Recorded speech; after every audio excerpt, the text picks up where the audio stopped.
On va commencer avec le Rose des Sables. À vous.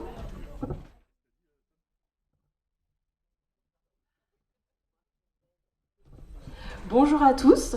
Donc nous, on va vous présenter un petit peu comment on a décliné la vie intime et qu'on l'a inscrite dans notre projet d'établissement, puisqu'il fait l'objet d'une fiche action dédiée à l'accompagnement à la vie intime et sexuelle.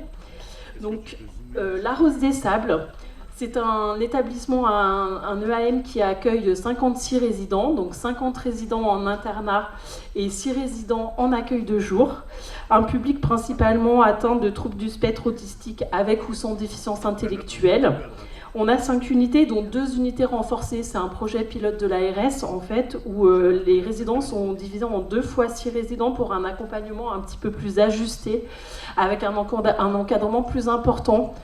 Parce qu'il peut y avoir des besoins un peu plus individualisés avec des troubles du comportement majeurs qui sont plus faciles à gérer avec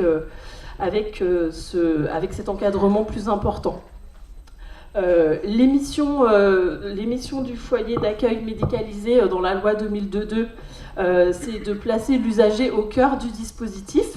Donc nous, on a inscrit également en fil rouge dans notre projet d'établissement, parce que pour moi, c'est 2 choses qui sont liées, la bientraitance, qui est un petit peu comme la colonne vertébrale, l'axe stratégique en transversalité tout au long de l'accompagnement.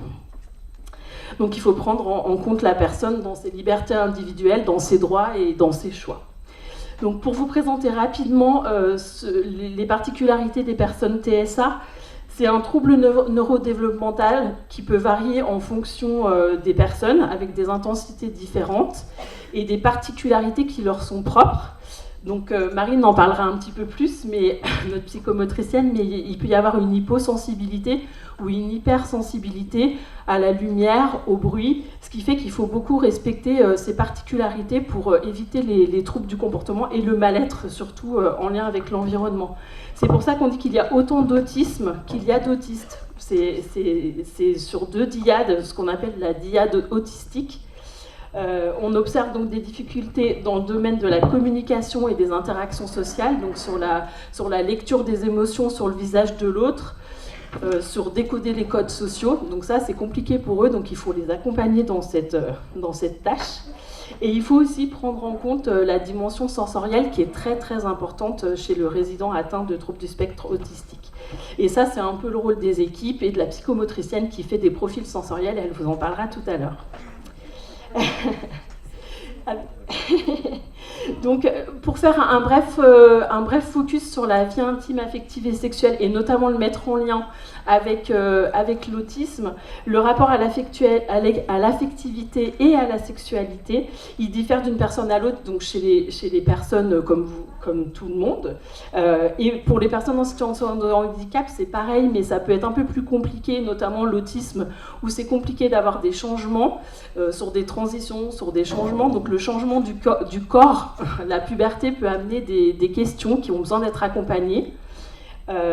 Et sur la notion de consentement aussi, puisque comme il y a des difficultés de décodage des codes sociaux, il faut les accompagner dans cette notion de consentement et de consentement de l'autre et de ce qu'on peut faire sur un lieu qui est distinct, c'est-à-dire que David et Sarah en parleront aussi, ils l'abordent dans les ateliers VIAS, de dissocier ce qui est possible de faire dans la vie intime, en intimité, dans son espace privé, dans sa chambre et dans le collectif.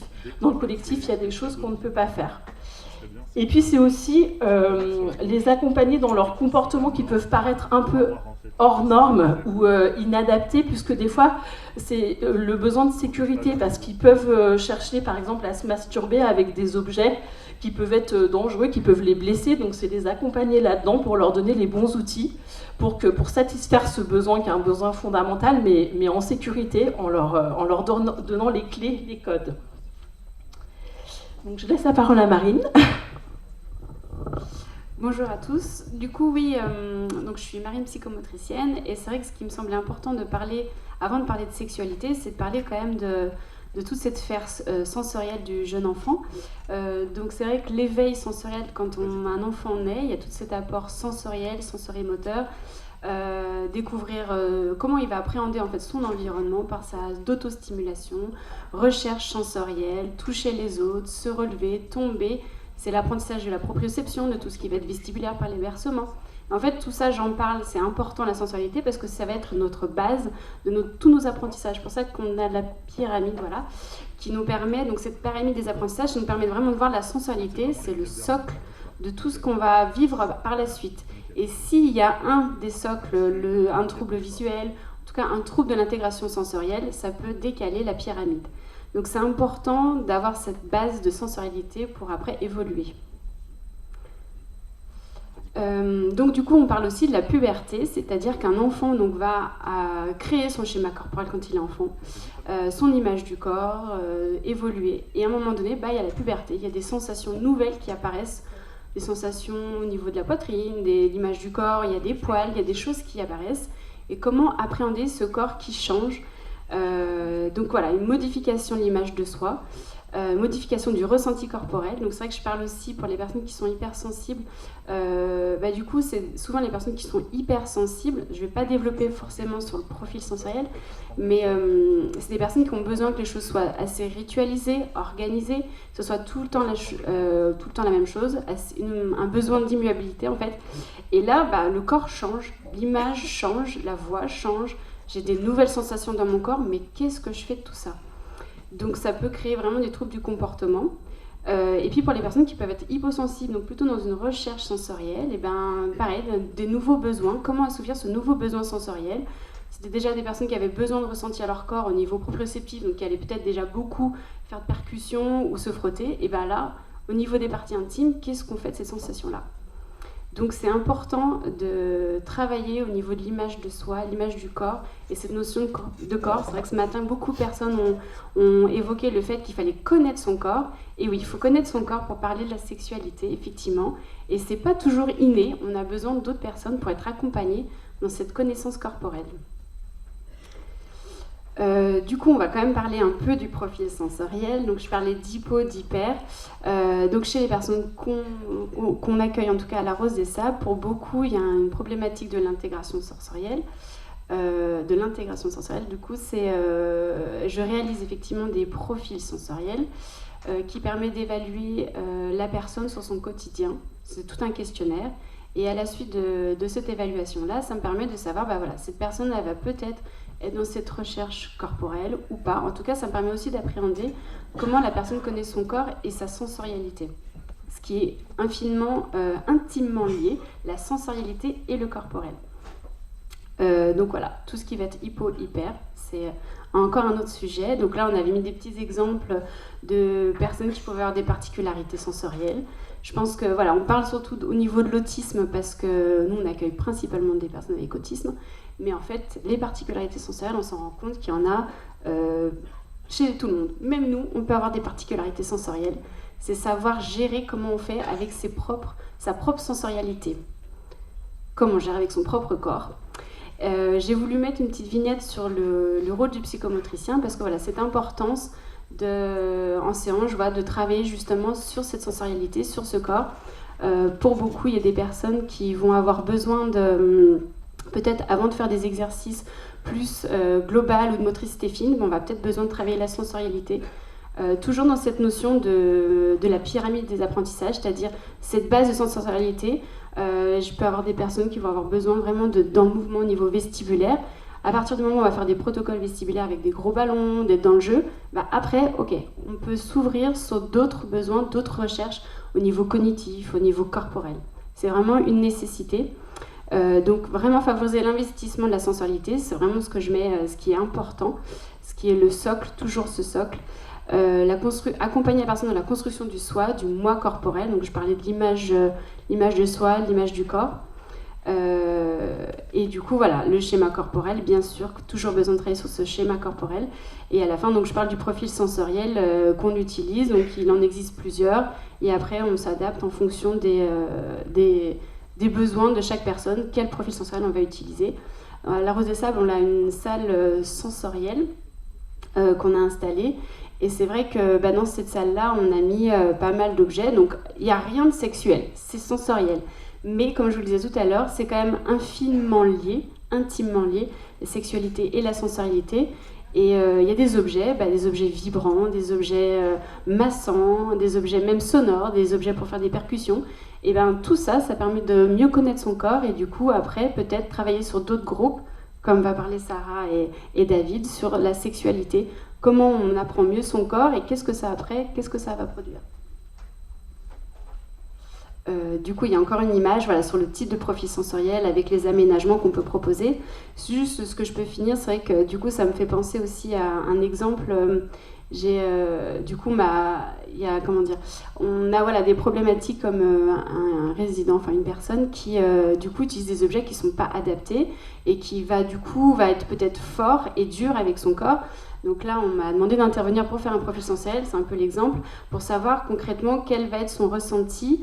C'est-à-dire est-ce qu'il va rechercher son seuil de tolérance à la douleur, son seuil de recherche proprioceptive au niveau, et je pense qu'après il y aura besoin de faire un profil sensoriel pour vraiment avoir cette notion de schéma corporel, et avec tous ces outils-là justement voir comment on peut accompagner la personne. Est-ce qu'il y a besoin de retravailler au niveau du coup de la force, de son seuil de tolérance, au niveau du toucher, au niveau de quel toucher, frotter, dur, mou, piquant, enfin voilà, il y a toute cette notion-là de sensorialité qui sont importantes. Et je laisse la parole.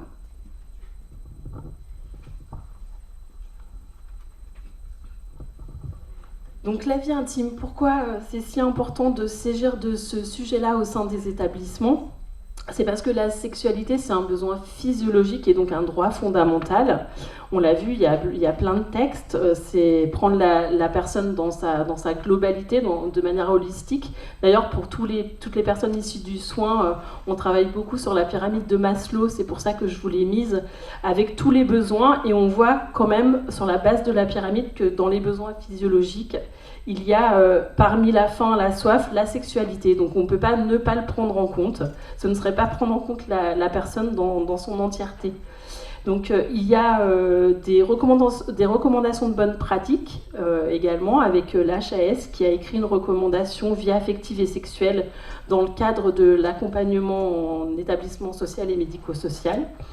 C'est inscrit dans le droit aussi, puisqu'il y a la loi handicap 2002-2005 et récemment, donc on en a parlé tout à l'heure, la circulaire de juillet 2021 relative au respect de l'intimité et des droits sexuels dans les ESMS.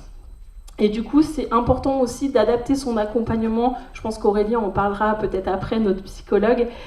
Au niveau de compréhension de la personne, David et Sarah en parleront aussi parce que c'est très important de partir du besoin de la personne accompagnée et de s'adapter à son niveau de communication. Et pour ça, on s'appuie sur des outils d'évaluation qu'on utilise à la Rose des Sables, mais qui sont utilisés dans d'autres établissements comme la Vineland, le Comvor, qui permet de voir à quel niveau en est le résident en termes de communication. Est-ce qu'on va s'adresser à lui, communiquer par des schémas, par des pictos, par l'oralité, par des objets. Enfin, donc ça, c'est très important d'utiliser le bon canal de communication.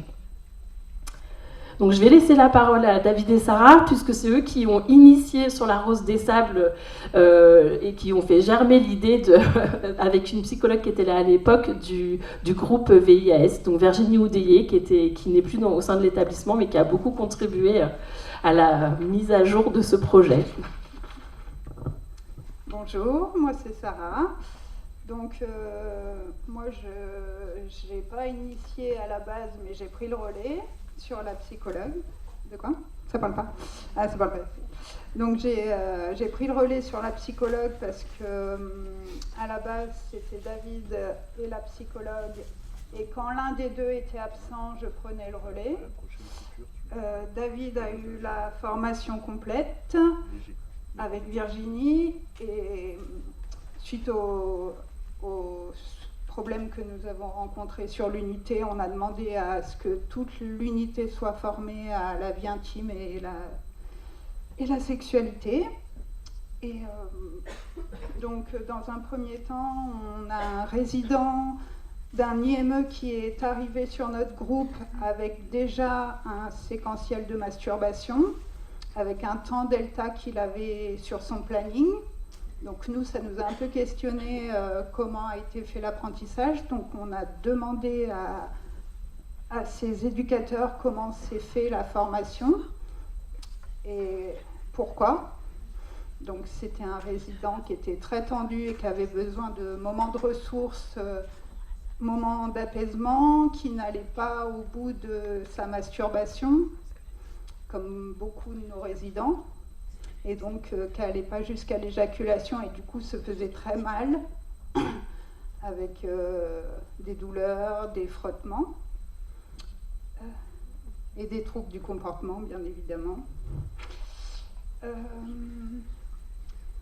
Voilà, donc on a demandé la formation avec Sheila.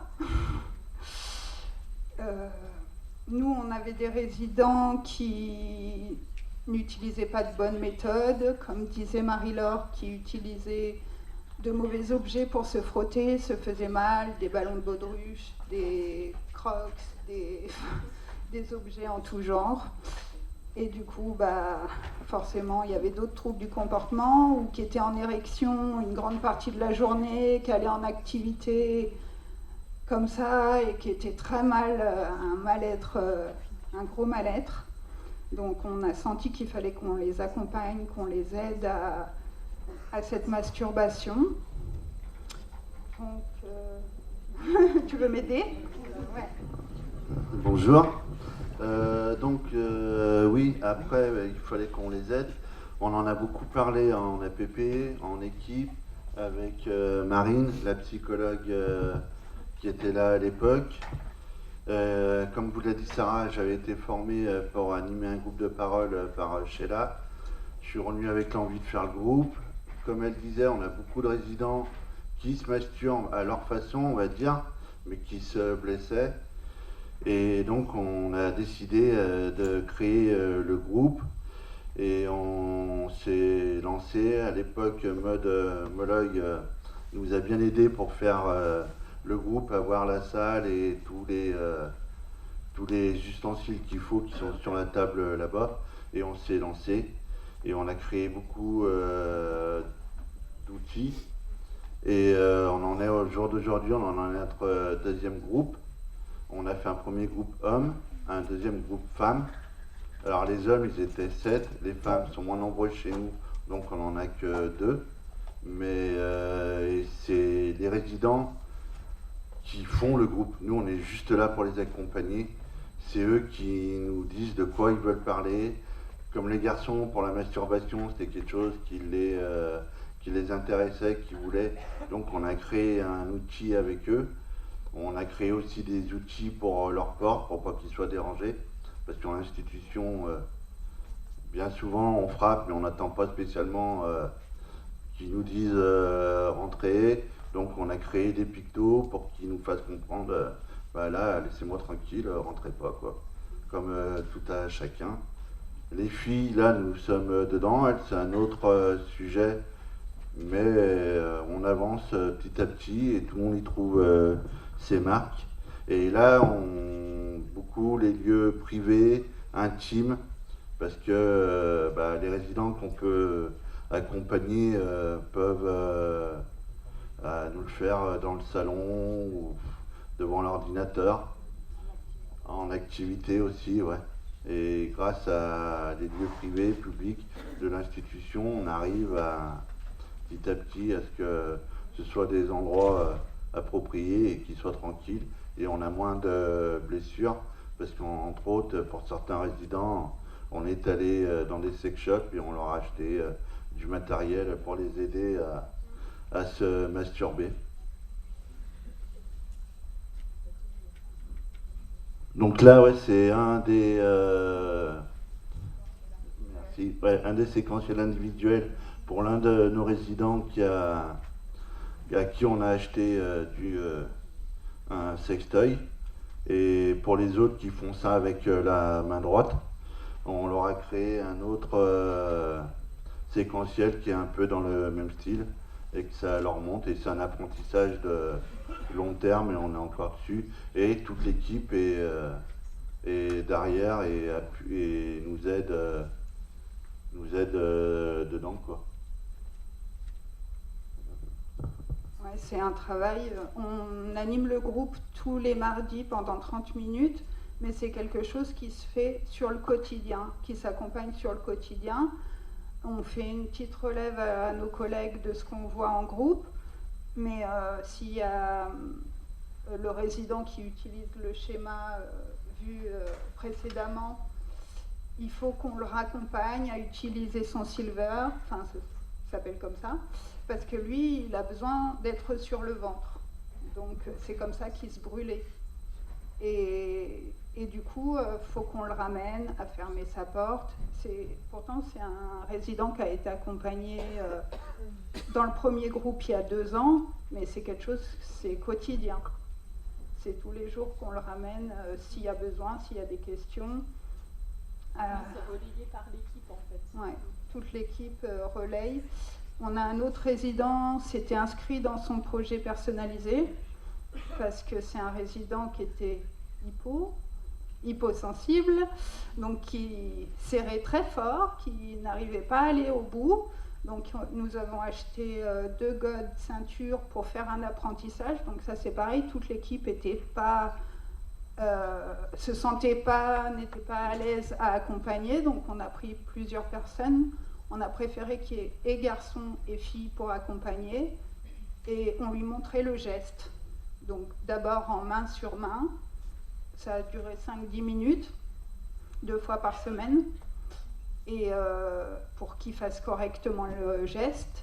Et à la fin de cette séance, on le laissait avec un timer de 10 minutes pour qu'il le fasse lui.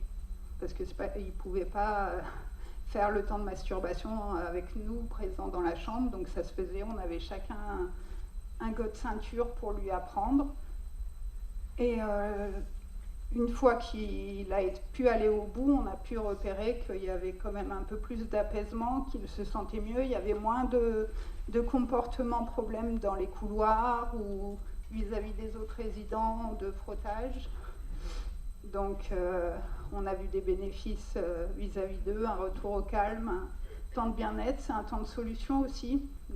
Quand ils ne sont pas bien, quand il y a trop de bruit sur le groupe, ils se retrouvent dans leur chambre sur ce temps-là et après ils sont beaucoup mieux pour faire leur activité,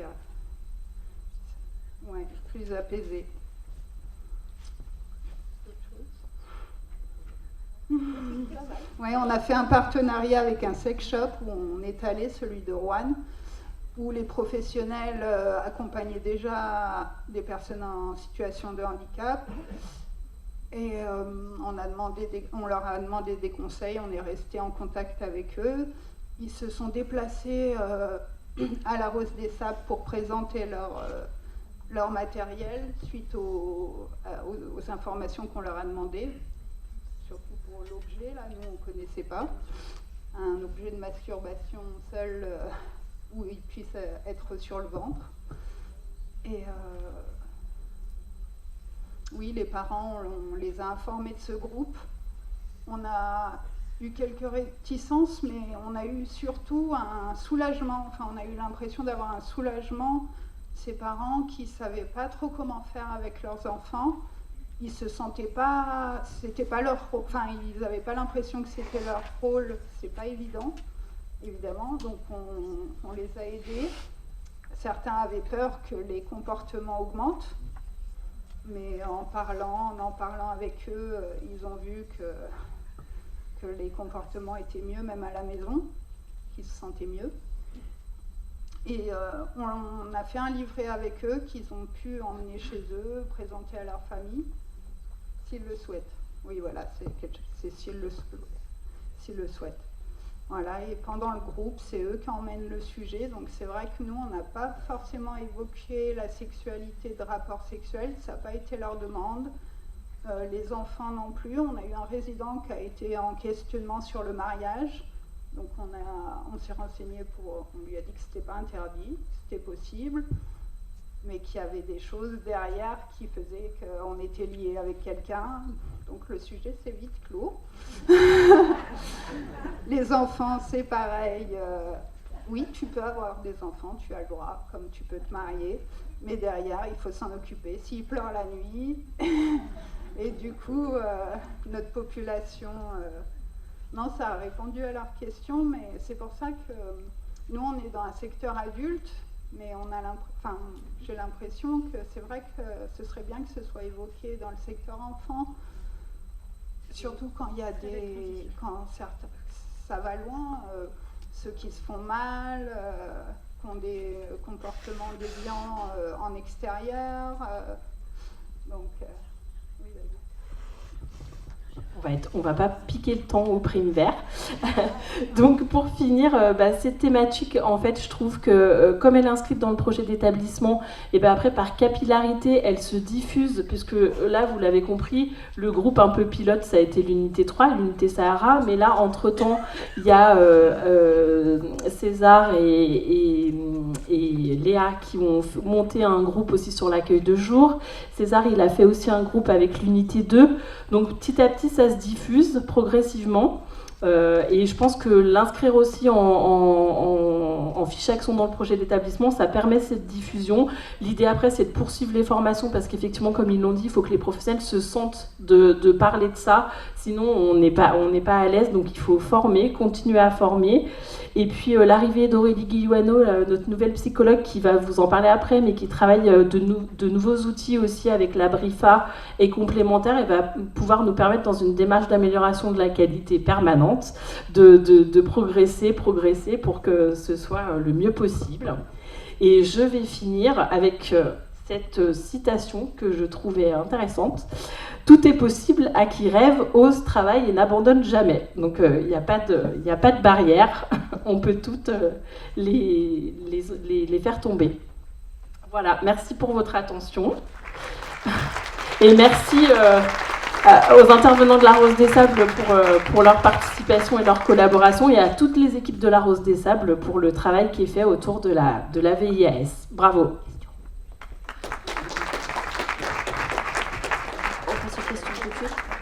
Est-ce que vous voulez, parce qu'on parle secteur adulte, est-ce que vous voulez prendre des questions tout de suite pour le secteur adulte? Ce serait peut-être bien d'abord faire les primaires parce que c'est en lien. Ok, donc je vais patienter. Allez, à vous le tour. Merci beaucoup. Alors nous, si on a préparé un PowerPoint qui est peut-être un peu long, mais c'était du coup pour que vous puissiez suivre un peu notre processus et comment on est arrivé à inscrire la VIAS comme dynamique prioritaire au cœur du projet d'établissement. Donc juste là, voilà, pour vous donner une petite indication, comprendre un peu les primes verts, 86 enfants et jeunes de 6 à 25 ans. Quand moi je suis arrivée en 2019 au niveau des primes verts, on m'avait dit l'agrément c'est déficience sévère à profonde, et quand j'avais une petite expérience, donc je voyais, et en fait à partir donc c'est des groupes qui sont répartis au niveau par âge, avec une section IME, une section IM Pro. L'établissement connaissait bien Madame Sheila, parce que beaucoup de professionnels avaient été formés à la VIAS, et en pratique, n'existait à l'époque que des groupes filles et des groupes garçons, essentiellement pour les plus âgés, en fait. Et parce que peut-être que la préoccupation dans notre pratique émane quand ils commencent à être ados, adultes, parce qu'on a effectivement aussi des adultes, et du coup c'était porté par certains éducateurs, une minorité quand même, et des choses étaient en place très intéressantes. Tout de suite, en tout cas sur la question de la culture professionnelle, le grand côté un peu innovant, en tout cas au niveau des primes verts, c'est que des opportunités de changement nous ont permis d'impulser une culture de l'évaluation, parce que déficience sévère à profonde, ça ne dit pas grand-chose en fait en termes de vulnérabilité.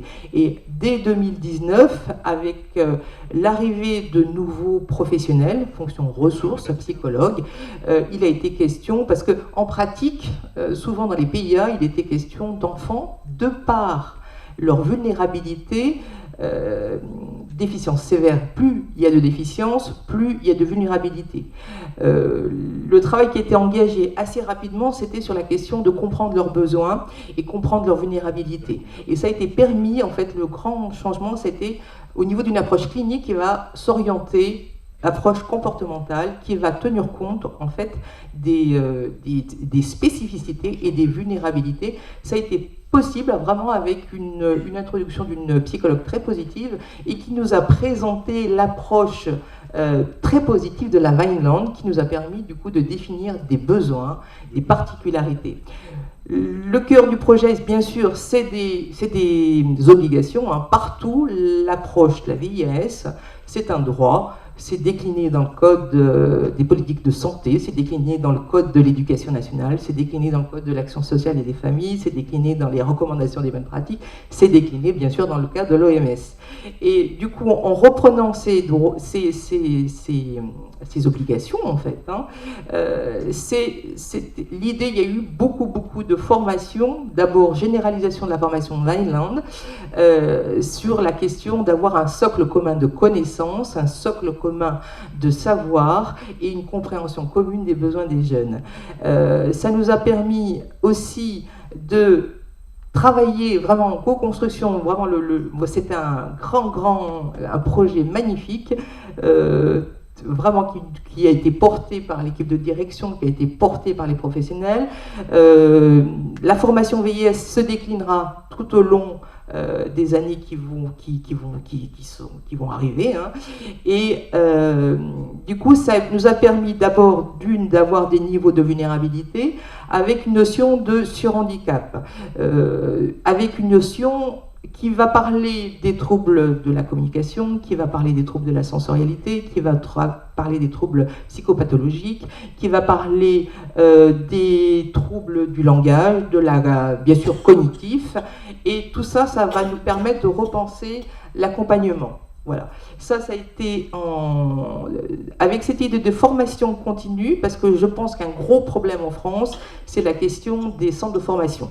Ces approches-là sont quasi inexistantes. Du coup, on ne peut pas accompagner si les professionnels ne sont pas formés. Donc là-dessus, si vous pouvez aller voir du côté des écoles de formation, Sheila, ça serait merveilleux. Voilà. Du coup, le projet a évolué et des professionnels très intéressés, très impliqués, qui se sont proposés pour jouer cette fonction de référent dans l'établissement, et un projet qui a été bien relayé au niveau de la fonction psycho, qui est très importante, avec cette idée actuellement, il me semble que notre dispositif, il avance, il évolue en fonction des avancées, des progrès des enfants, et c'est tout juste magnifique. On le voit à chaque réunion, chaque commission VIS. Et je vais laisser la parole à mes collègues qui...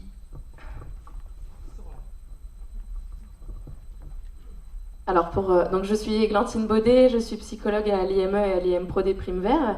Donc j'ai pris la relève de Françoise Infante qui avait mis en place beaucoup de choses autour de la question de la VIAS. Ça a commencé par l'utilisation d'outils d'évaluation, comme a pu dire Madame Kébir, et notamment la Vineland. Donc tous les enfants, adolescents et jeunes adultes accueillis au sein des Primes Verts il y a une Vineland qui a été faite pour eux. Donc c'est un outil d'évaluation qui est rempli à l'aide de l'équipe pluridisciplinaire et des familles, donc qui évalue les comportements socio-adaptatifs.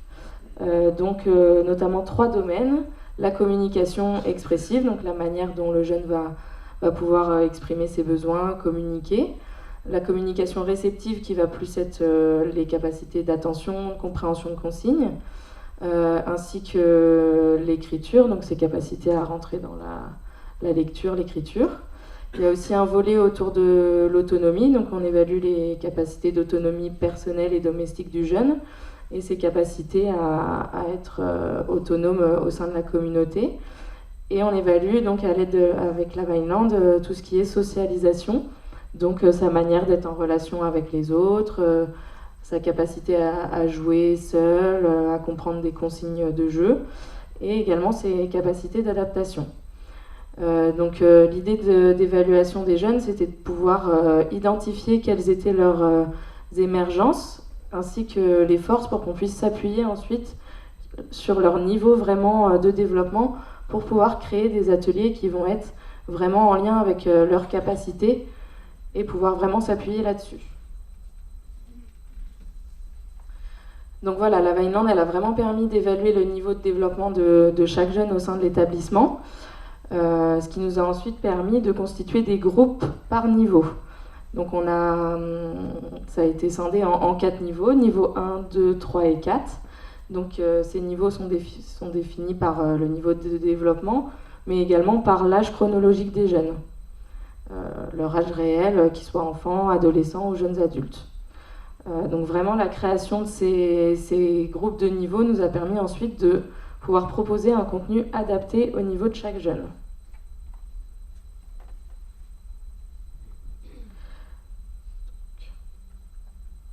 Donc le cadre actuel des ateliers, il y a des commissions VIAS qui sont instaurées. Donc moi je peux soutenir les équipes éducatives en fonction des besoins qu'ils peuvent avoir pour le contenu des ateliers.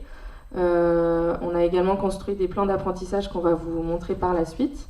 Donc aujourd'hui les ateliers ils sont co-animés, donc l'idée c'est de pouvoir accompagner les jeunes d'une manière pluridisciplinaire, donc avec les collègues éducateurs, ainsi que voilà, il peut y avoir l'infirmière qui intervient, moi je peux aussi intervenir, les référents en communication. L'idée c'est de pouvoir répondre aux besoins du jeune en fonction des demandes et des particularités. Il y a également des possibilités d'entretien individuel si un jeune a besoin de parler d'une question plus personnelle, ou voilà, moi je peux les recevoir avec leurs éducateurs pour s'ils n'ont pas envie de parler de choses dans le cadre d'un atelier collectif, qu'ils aient cette possibilité en individuel de pouvoir aborder les questions qui se posent. On travaille aussi sur la mise en place de suivi extérieur. On a travaillé avec des partenaires, j'en reparlerai un petit peu après. Voilà, s'il y a des besoins spécifiques et qu'on ne peut pas forcément y répondre, qu'ils puissent être accompagnés par le planning familial, par exemple, pour avoir un relais et des réponses aux questions. Donc au sein des ateliers, il y a plusieurs thématiques qui peuvent être abordées. On en a déjà évoqué pas mal ce matin. La question du corps, du schéma corporel, pouvoir identifier les différentes parties de son corps, pouvoir identifier les émotions, les exprimer. Donc c'est des choses qui peuvent être travaillées dans le cadre des ateliers. Pouvoir identifier la douleur aussi, pouvoir la nommer. La question du consentement, de l'estime de soi, tout ce qui vont être les changements liés à la puberté, pouvoir prendre soin de soi, donc ça va être aussi pouvoir apprendre à laver les différentes parties de son corps, à augmenter l'estime qu'on a de soi-même. La question des lieux d'intimité que vous évoquiez également, tout ce qui va être les questions de relation à l'autre, et puis on a aussi des groupes de jeunes adultes, notamment à l'IM-Pro, où on peut aborder des questions telles que les relations amoureuses, parfois la vie de couple, les relations sexuelles, la contraception, voilà. On adapte vraiment en fonction des jeunes qu'on accompagne. Donc ça, c'est un exemple de plan d'apprentissage, étant donné qu'on a déterminé 4 niveaux. Donc l'idée, c'est de pouvoir rassembler un petit peu les choses qui peuvent être travaillées par niveau. On parlait de contenu adapté, donc il y a un plan d'apprentissage qui reprend niveau 1, niveau 2, niveau 3 et niveau 4, pour pouvoir soutenir aussi les co-animateurs et les référents VIAS dans les propositions qu'ils peuvent faire aux enfants. Les enfants qui vont participer à un atelier VIAS avec un niveau 1, voilà, ça peut être les exemples de choses qui peuvent être travaillées. Donc on a ensuite des choses au niveau 2. Je vous ai mis aussi un exemple de choses qui peuvent être travaillées pour des enfants ou jeunes adultes qui ont un atelier avec un niveau 3 par exemple. Donc des choses autour du corps, de la puberté, des émotions.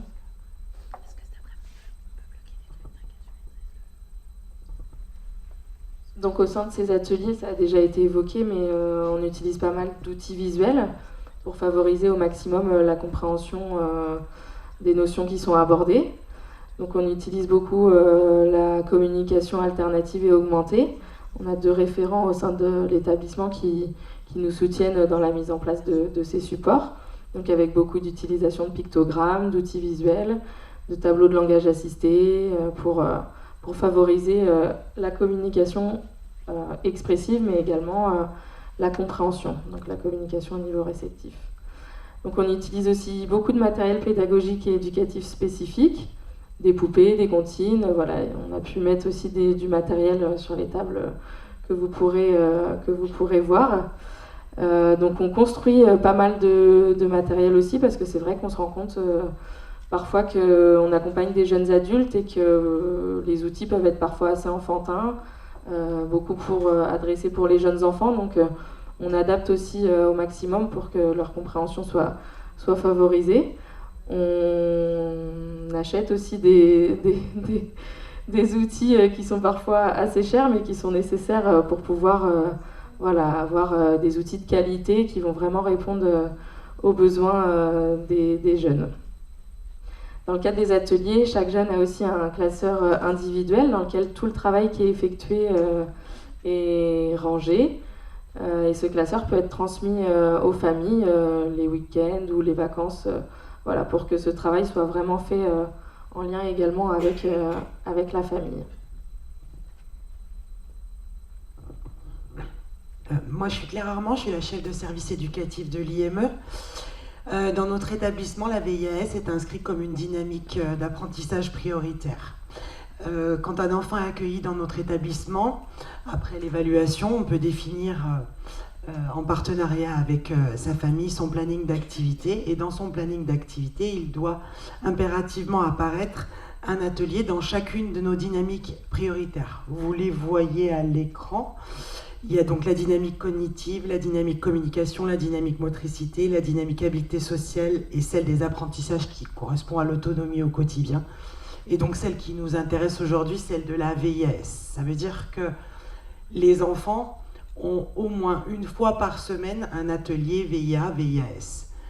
Toutes ces dynamiques prioritaires viennent se compléter avec notre 7e et grande dynamique qui est celle de l'autodétermination. Alors on n'a pas d'atelier en soi sur la question de l'autodétermination, mais c'est une dynamique qui est transversale et qui est présente au quotidien dans l'accompagnement des enfants. La VIAS est inscrite également dans chaque projet personnalisé. Nous avons fait le choix d'avoir un objectif par dynamique prioritaire et pour chaque jeune, il y a donc dans leur projet personnalisé un objectif concernant la dynamique VIA-VIAS. Nos objectifs sont construits selon la méthode SMART, peut-être que certains d'entre vous connaissent.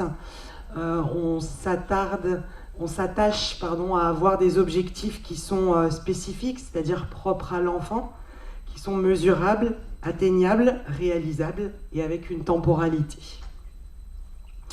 Vous avez dans la diapo suivante des exemples de projets personnalisés pour les enfants, certains enfants qu'on accompagne. Vous voyez, vous avez donc une image de quels vont être ces objectifs-là. Il y en a beaucoup d'autres. Ça pourrait être se reconnaître sur une photo, imiter un mouvement, pouvoir dire ce qu'on aime ou ce qu'on n'aime pas, qui est le premier pas vers cette question du consentement, qui pourra être extrêmement importante quand ils seront adultes. On l'a déjà beaucoup dit, mais je répète que dans notre établissement, une grande partie des professionnels sont formés.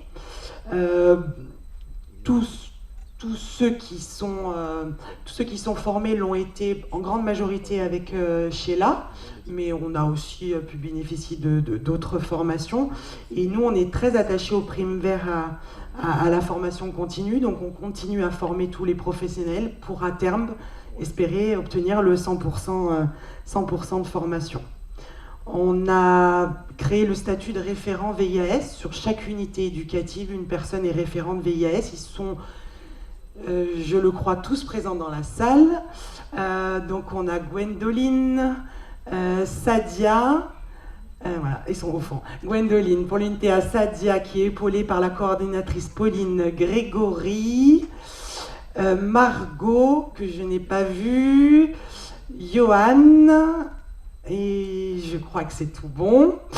Le rôle du référent VIAS est d'animer en priorité les ateliers, puisque c'est que des professionnels qui sont formés.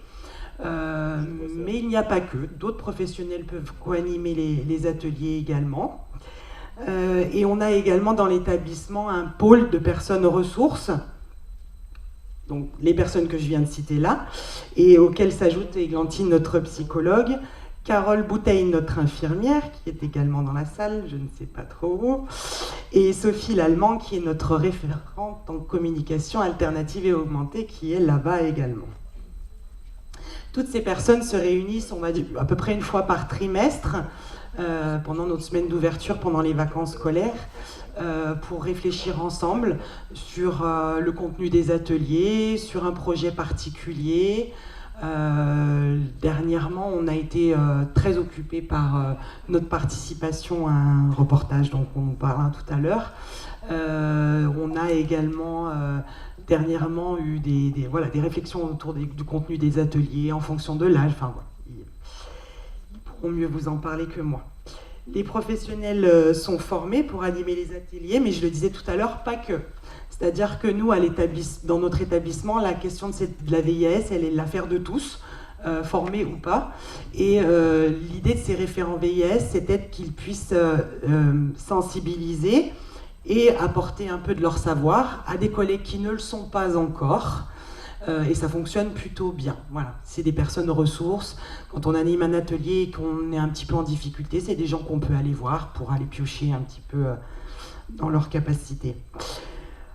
Animer un atelier VIAS chez nous, c'est poser un cadre, c'est respecter le référentiel qu'on propose, c'est écouter, c'est reformuler, parce qu'on a beaucoup de nos jeunes qui ont des difficultés de communication et que c'est un gros travail de la part des équipes éducatives. Créer un lien de confiance, encourager l'autodétermination et bien sûr, pour que les ateliers fonctionnent, c'est aussi de garantir la confidentialité.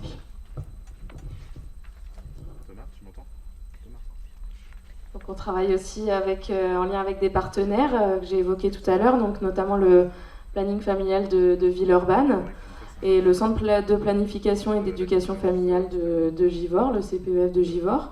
Donc c'est des professionnels qui viennent au Prime Vert sur des commissions VIAS et qui peuvent nous aider à réfléchir autour des questions qu'animer ces ateliers peuvent nous évoquer, pour nous soutenir, pour nous apporter des outils. Avec le CPEF, on a aussi beaucoup travaillé auprès des familles, donc ils nous ont aidés à créer des réunions de rencontres avec les familles. Donc on a créé au mois de novembre et de décembre 2022 2 rencontres autour de la vie intime, affective et sexuelle avec les familles, des jeunes accueillis à l'IME et à l'IMPRO. Donc on avait fait 2 réunions pour pouvoir aborder 2 thèmes distincts. Une première, mon enfant grandit et son corps change, et une deuxième qui abordait plus l'adolescence et l'entrée dans la jeune vie d'adulte. Donc les réunions, elles étaient vraiment construites pour que le CPEF puisse se présenter le travail qu'ils font en collaboration avec les Primes Verts, pouvoir répondre aux questions des familles concernant ce qu'ils rencontrent dans l'accompagnement de leur enfant. Et les référents VIAS de l'établissement ont pu également présenter le contenu des ateliers, parce que c'est vrai qu'on parle beaucoup de ces ateliers, ils sont affichés dans l'emploi du temps, mais c'est parfois pas forcément très concret pour les familles de savoir exactement ce qui se passe au sein de ces ateliers. Donc on a pu présenter les outils utilisés et les différents supports. Pour rajouter, Claire évoquait la question d'un reportage en lien avec le planning familial et Madame Betty Molin.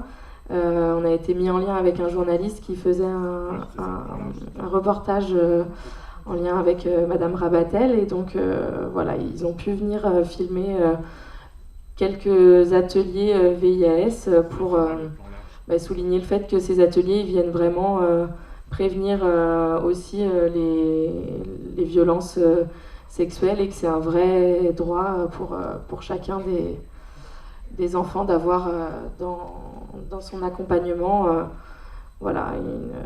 d'aborder cette question-là. Une sensibilisation, exactement. Je vais repasser la parole à Madame Kébir pour une conclusion.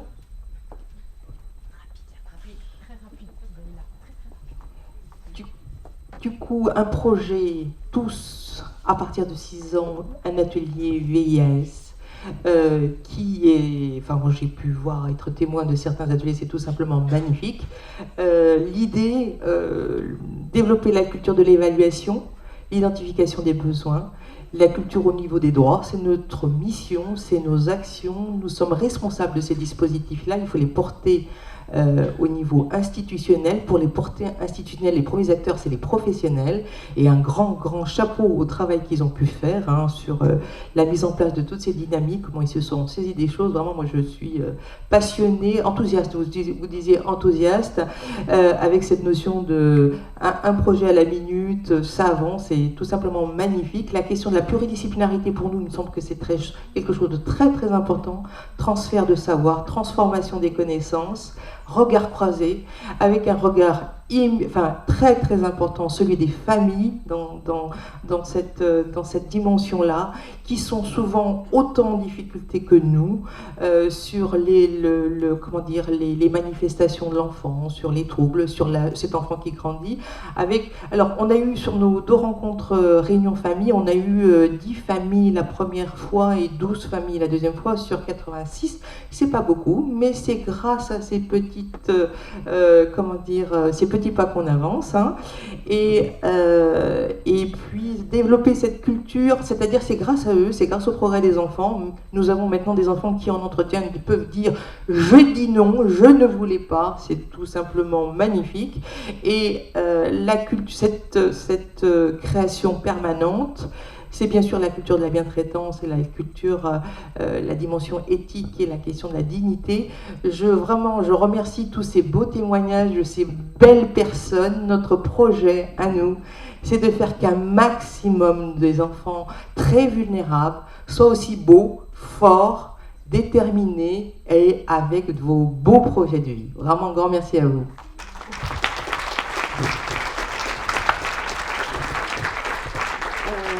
Je vais aussi dire merci beaucoup pour cette temps d'exemplarité. Merci, parce que vous êtes une excellente exemple à reproduire. Donc n'hésitez pas à les solliciter pour dire comment on peut faire chez nous, quelles petites étapes on peut faire. N'hésitez pas à leur solliciter parce que c'est très bien. Merci. Si j'ai bien entendu, il y a peut-être temps pour 2 questions. Je voulais demander à la Rose des Sables si vous aviez envisagé une salle d'intimité. Et la deuxième chose, c'est est-ce que les personnes vous ont demandé quand même d'échanger sur la rencontre? Parce que vous avez beaucoup parlé de la masturbation. Je suis étonnée que le thème de la rencontre ne soit pas arrivé. La rencontre, comment rencontrer quelqu'un, où, et en particulier les sites de rencontre. Comment aller sur le site de rencontre? On en parlait tout à l'heure avec mon collègue, justement, ils ne parlaient pas forcément de relations entre eux, mais parce qu'ils sont assez centrés sur eux-mêmes, sur leur ressenti, leur sensorialité à eux, et il n'y a pas... Oui, comme dit Sarah, c'est un peu la particularité aussi des TSA, c'est que du coup ils ne sont pas forcément en relation avec leur père, donc c'est un peu différent selon les pathologies, mais il y a quand même un accompagnement sur ce qui peut être adapté, et je vois notamment sur l'accueil de jour, ils ont pu travailler sur la rencontre, comment on demande les notions de consentement, mais ça se fait vraiment en fonction du niveau de communication de la personne, et je dirais c'est dans des groupes aussi qui doivent être adaptés pour qu'il n'y ait pas trop de décalage et que justement les thématiques qui soient abordées. Par contre, sur la salle intimité, non, pour l'instant, c'est dans le lieu privé de la chambre, mais il n'y a pas quelque chose qui a été pensé à ce niveau-là. Merci beaucoup. Une dernière. À l'accueil de jour, oui. Peut-être un petit peu... Oui, ça a été réfléchi parce qu'ils rentrent chez eux et sur l'accueil de jour, ils n'ont pas d'espace chambre, donc ils n'ont pas d'espace privatif. Et ça a été problématique avec un résident qu'on a reçu, qu'on a accueilli récemment. Donc du coup, il y a eu un lieu qui a été pensé en lien avec les équipes et le psychologue pour qu'il puisse y avoir cet espace d'intimité. Donc on arrive à s'adapter. C'est notre quotidien.